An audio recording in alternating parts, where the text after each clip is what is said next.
26 తెలంగాణ హైకోర్టుకు వారసత్వ CJ justice Aparesh Kumar Singh, ఆయన తాత జస్టిస్ బిపి సిన్హా సుప్రీం 6వ ప్రధాన న్యాయమూర్తిగా ఆయన పదవి బాధ్యతలు నిర్వహించాడు. సో కాబట్టి ఇవాళ మనకు టోటల్ వారసత్వము ఇవాళ స్పష్టంగా కనబడుతుంది.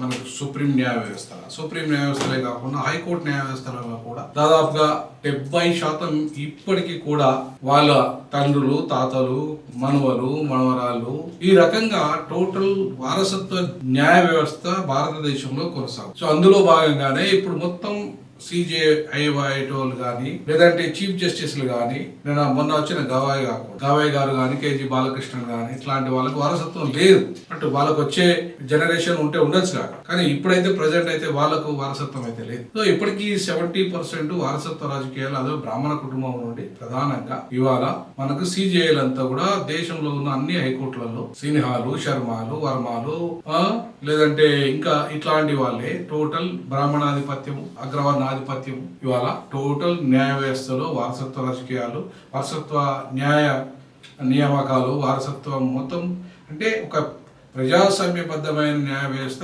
దేశంలో ప్రపంచంలో ఎక్కడ లేని విధంగా కొలీజియం సిజే సిస్టమ్ పేరు మీద వారసత్వ రాజకీయాలే, వారసత్వ న్యాయ నియామకాలే జరుగుతున్నాయి.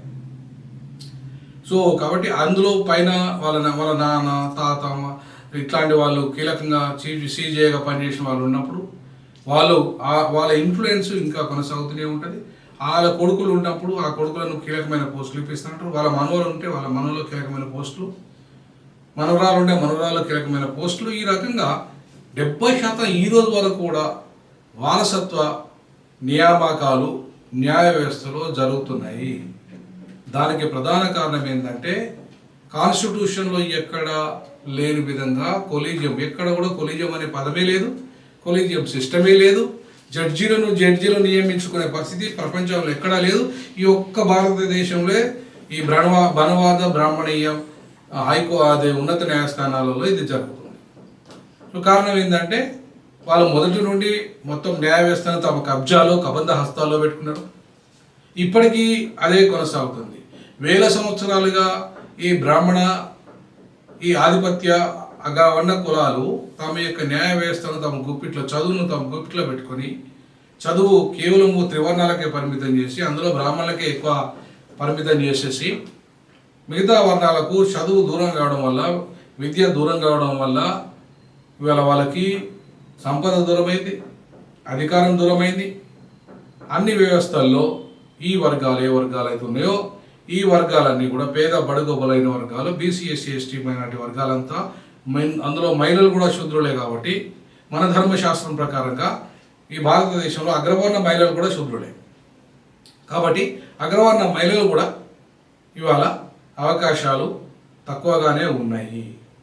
పూర్తిగా పురుష ఆధిపత్య, బ్రాహ్మణాధిపత్యంగా ఇవాళ న్యాయ వ్యవస్థ కొనసాగుతున్నది. సో అందులో ఇవాళ మీకు మొట్టమొదటిసారిగా నాగరత్న గారు కూడా, ఆమె కూడా వారసత్వం జడ్జి, ఆమె కాబోతున్నది.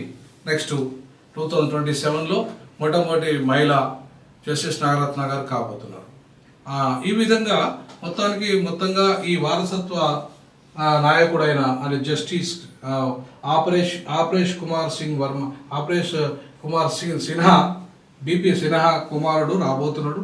మనకు మన వారసత్వ రాజకీయాలను వ్యతిరేకిస్తున్న చాలామంది బీజేపీ వాళ్ళు కూడా గమనించాల్సింది ఏంటంటే మీరు వారసత్వ రాజకీయాలు వ్యతిరేకిస్తారు కదా, మరి ఇప్పుడు న్యాయ వ్యవస్థలో వారసత్వ రాజకీయాలు నడుస్తున్నప్పుడు న్యాయ వ్యవస్థలో వారసత్వ నియామకాలు, పదోన్నతులు, ట్రాన్స్ఫర్లు, బదిలీలు జరుగుతున్నప్పుడు మరి దాన్ని మీరు అడ్డుకోలేని వాళ్ళు, మీరు వారసత్వ రాజకీయాల గురించి మాట్లాడే నైతికత మీకు ఎక్కడ ఉన్నదా? సో కాబట్టి ఇవాళ బ్రాహ్మణ ఆర్ఎస్ఎస్ కూడా మొత్తం పూర్తిగా ఇవాళ ఆర్ఎస్ఎస్ అంతా ఓన్లీ బ్రాహ్మణ వర్గానికి పరిమితమైంది, వారసత్వానికి.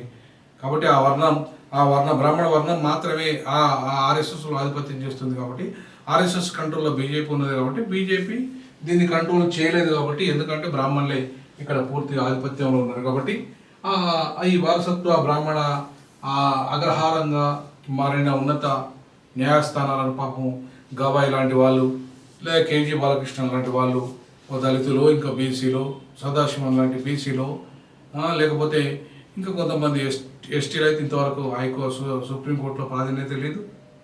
సో కాబట్టి ఇట్లాంటి వాళ్ళు ఎప్పుడప్పుడు అడపాదడప అట్లా వాళ్ళు ఏదో పైరవుల ద్వారా వాళ్ళ కుటుంబం రాజకీయ వారసత్వం ఉంటే ఆ రాజకీయ వారసత్వం నుండి కాంగ్రెస్ నుండి వచ్చిన వాళ్ళే కేజీ బాలకృష్ణ, ఈయన కూడా గవాయి కూడా కాంగ్రెస్ వారసత్వం నుండి వచ్చినోడే.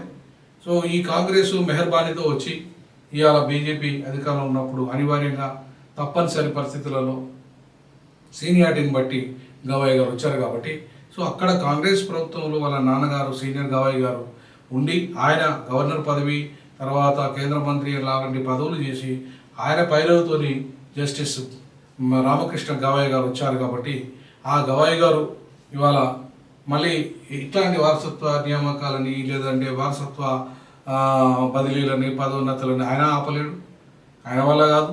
ఎందుకంటే ఆయనకు అంత శక్తి కూడా లేదు. సో కాబట్టి ఇవాళ దళితులు అనే వాళ్ళు ఎంత ఉన్నత స్థాయిలో ఉన్నా ఎంత ఉన్నత పదవులో ఉన్నా శక్తివంతులుగా అయితే ఎదగలేరు, ఉండే పరిస్థితి ఉండదు. ఎందుకంటే వాళ్ళ చేతుల్లో అధికారం లేదు కాబట్టి. సరే పదవులు ఉండొచ్చు, పవర్లెస్ పదవులు ఉండొచ్చు, వాళ్ళు పవర్లెస్ కేంద్ర మంత్రులు కావచ్చు, పవర్లెస్ ఎంపీలు కావచ్చు, పవర్లెస్ ఎమ్మెల్యేలు కావచ్చు, ఈవెన్ పవర్లెస్ ప్రధాన న్యాయమూర్తులు కావచ్చు, పవర్లెస్ రాష్ట్రపతులు కావచ్చు. అది కీలకంగా మార్పులు తీసుకొచ్చే స్థితి అయితే వాళ్ళకు ఉండకపోవచ్చు. ఎందుకంటే ఇవాళ పూనా ఒప్పందం ప్రకారం గాంధీ గారు ఏదైతే ఇవాళ ఆ ఒప్పందంలో భాగంగా ఏదైతే ఏదైతే వర్ణ వ్యవస్థలో అగ్రవర్ణాల పేరు మీద బ్రాహ్మణుడు పైన ఉంటాడు, ఆధిపత్యం పూర్తిగా అన్ని రంగాలను వాళ్ళే చలామణి చేస్తారు. 78 సంవత్సరాలు కూడా ఇప్పటికి కూడా వాళ్ళే చలామణి చేస్తున్నారు. భారత రాజకీయాలను కావచ్చు, భారత అధికార వ్యవస్థను కావచ్చు, భారత న్యాయ వ్యవస్థను కావచ్చు, పూర్తిగా బ్రాహ్మణులే ఈ రోజు కూడా కంటిన్యూగా వాళ్ళే ఆధిపత్యమే కొనసాగుతుంది. మళ్ళీ ఆర్ఎస్ఎస్ మరోవైపు ఇలా మొత్తం ప్రపంచవ్యాప్తంగా ఎదిగి ఇలా టోటల్ బ్రాహ్మణాధిపత్యంలో ప్రపంచంలో ఉన్న కీలకమైన దేశాల్లో ఉన్న అధినేతలు కూడా వీళ్ళు కంట్రోల్ చేయగలుగుతున్నారు. ఆ ప్రపంచ ఆర్థిక వ్యవస్థను కూడా కంట్రోల్ చేయగలుగుతున్నారు. ఇవాళ అంత స్థాయిలో ఎదిగిన బ్రాహ్మణులను ఎదుర్కోవడం అంత ఈజీ కాదు. కాబట్టి బహుజనులంతా కూడా బలహీనంగా ఉన్నారు, వాళ్ళ మధ్య ఐక్యత లేదు. ఆ కులాల మధ్య వాళ్ళకి నిజంగానే ఇవాళ ఎదుర్కొనే శక్తి లేదు. కాబట్టి ఖచ్చితంగా బ్రాహ్మణాధిపత్యం న్యాయ వ్యవస్థలో ఖచ్చితంగా కరాఖండిగా ఉంటుంది. సో వాళ్ళే రాజ్యం చేస్తారు. ఇవాళ అంటిల్ అన్లెస్ ఆ ఉన్నత న్యాయస్థానాల్లో రిజర్వేషన్లు అమలయ్యే పరిస్థితి వచ్చేది తప్ప ఇప్పటికీ రాజకీయ వ్యవస్థలో బీసీలకు రిజర్వేషన్ లేవు, ఇప్పటికీ మైనార్టీలకు రిజర్వేషన్లు రాజకీయ వ్యవస్థలో లేవు.